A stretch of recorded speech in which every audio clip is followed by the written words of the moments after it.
Сәлем достар, сенімен бірге қыздар. Бүгін Among Us харамба туралы, сол туралы айтатын боламыз.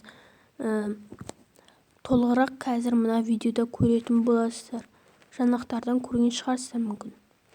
Соңғы күндері мессенджерлерде Among Us компьютерлік ойынының қаупі жөнінде аудио хабарлама тарап жүр. Хабарлама авторларының сөзінше кибер ойын жеткіншектерді өз-өзіне қол салуға итермелейді. Ақпарат және қоғамдық даму министрлігі тексеріс жүргізіп, әзірге ондай фактілер анықталмағанын айтты. Бірақ зерттеу жұмыстары жалғасады. Сол себепті ата-аналарға балаларының қандай ойын ойнап жүргенін бақылауда ұстауы ескертіледі.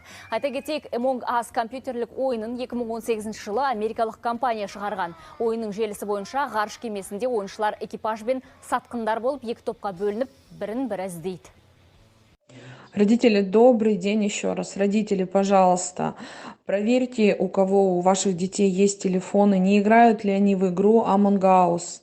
Есть такая игра, кажется, безобидная с виду бродилка-ходилка, но на самом деле она ведет к самоубийствам.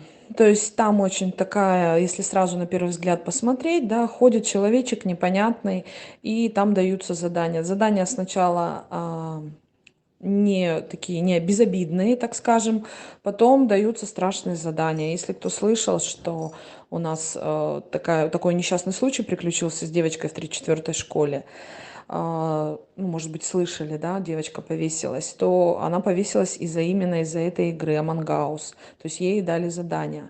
Поэтому сейчас уже и учителя об этом в школах детям говорят, чтобы ни в коем случае в эти игры не играли. Сейчас я вам скину, как выглядит это приложение.